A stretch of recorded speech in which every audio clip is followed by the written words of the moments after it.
আসসালামু আলাইকুম ওয়া রাহমাতুল্লাহি ওয়া বারাকাতুহু। মিনিটস লার্নের আমাদের অ্যারাবিক লেসনে আপনাদের সবাইকে জানাচ্ছি স্বাগতম। আজকে লেকচার 11তে আমরা মূলত যে বিষয়টি নিয়ে আলোচনা করব সেটা হচ্ছে যে কিভাবে পুরুষবাচক শব্দগুলোকে আমরা মহিলাবাচক শব্দগুলোকে কনভার্ট করতে পারি অথবা মহিলাবাচক থেকে পুরুষে কনভার্ট করতে পারি। এবং এটার জন্য আমরা জাস্ট ছোট্ট একটা ট্রিক দেখব এবং সেটার মাধ্যমে আমরা বোঝার চেষ্টা করব যে কিভাবে একটা সিম্পল জিনিস দিয়ে আমরা পুরুষ থেকে মহিলা বা মহিলা থেকে পুরুষ শব্দ বানাতে পারি।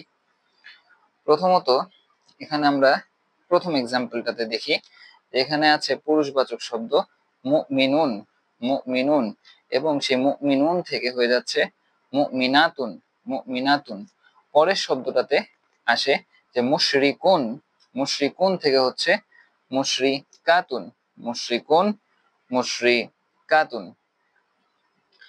এখন এই মুশরিকুন এবং মুমিনুন এই দুটো শব্দতে আমরা একটা বিষয় দেখলাম, সেটা হচ্ছে যে যখন পুরুষবাচক শব্দ থাকে, পুরুষবাচক শব্দের শেষে থাকে হচ্ছে উন সাউন্ড।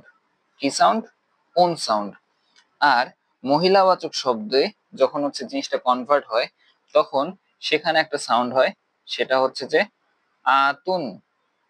আতুন সাউন্ড। যেমন কোন সাউন্ড আমরা দেখবো হচ্ছে মুমিনুনে।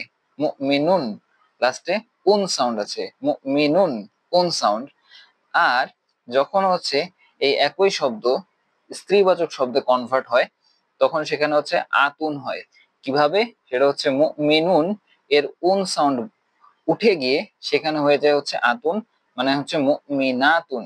মুমিনাতুন, মুমিনুন, মুমিনুন, মুমিনাতুন। এভাবে আমরা দেখতে পারি যে একটা শব্দ কনভার্ট হয়ে যায়।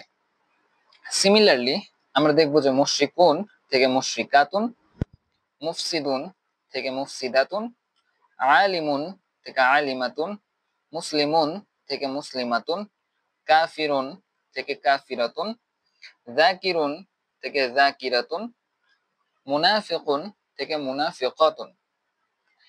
এবার আমরা কিছু এক্সাম্পল দেখব এবং আপনারা এখানে বলার চেষ্টা করবেন যে এখানকার এই শব্দগুলো এরা কি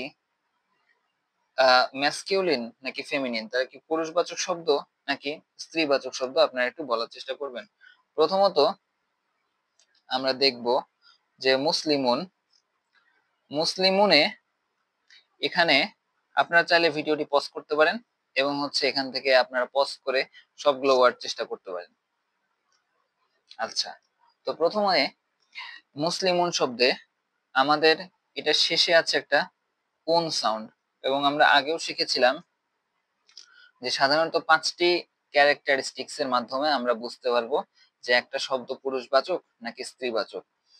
এখানে যেহেতু হচ্ছে ওই 5টা ক্যারেক্টারিস্টিক্স নেই এবং এর সাথে সাথে ওই 5টা ক্যারেক্টারিস্টিক্স এর মধ্যে আরেকটা ছিল যেটা হচ্ছে সাধারণ নিয়মের মধ্যে পড়ে না। এই মুসলিমুন শব্দটা কিন্তু হচ্ছে সাধারণ নিয়মের বাইরে যে শব্দগুলো আমরা পড়েছিলাম যে শামস, আল আর্দ, ওই শব্দগুলোর মধ্যে যায় না, তাই মুসলিমুন হতে পারে একটা ম্যাসকিউলিন শব্দ। এরপরে কাফিরুন। কাফিরুনও যেহেতু হচ্ছে ওই 5টা ক্রাইটেরিয়ার সাথে যায় না এবং এর সাথে সাথে আমরা দেখি যেটা হচ্ছে উন দ্বারা শেষ হয়, তাই আমরা বলতে পারবো যে হচ্ছে কাফিরুন একটা ম্যাসকিউলিন শব্দ। এবং এই দুইটার যদি আমরা ফেমিনিনও করতে চাই তাহলে মুসলিমুন, মুসলিমুনের ফেমিনিন হবে মুসলিমাতুন এবং কাফিরুন, কাফিরুনের ফেমিনিন হবে কাফিরাতুন। এরপরে আখিরাতু। আল আখিরাতু এই শব্দটা হবে ফেমিনিন। আল আখিরাতু শব্দটা হবে ফেমিনিন, কারণ আমরা জানি যে একটা শব্দ যদি গোলতা, গোলতা অথবা ইয়া নাকিস দ্বারা শেষ হয় তখন সেই শব্দটা হয় ফেমিনিন। যেহেতু আখিরাতু শব্দটি একটি গোল তা দ্বারা শেষ হচ্ছে তাহলে এই শব্দটি একটি ফেমিনিন শব্দ। এরপরে এরপরে হচ্ছে উখত। উখতি এই শব্দটা হচ্ছে সাধারণত উখতি মানে হচ্ছে সিস্টার।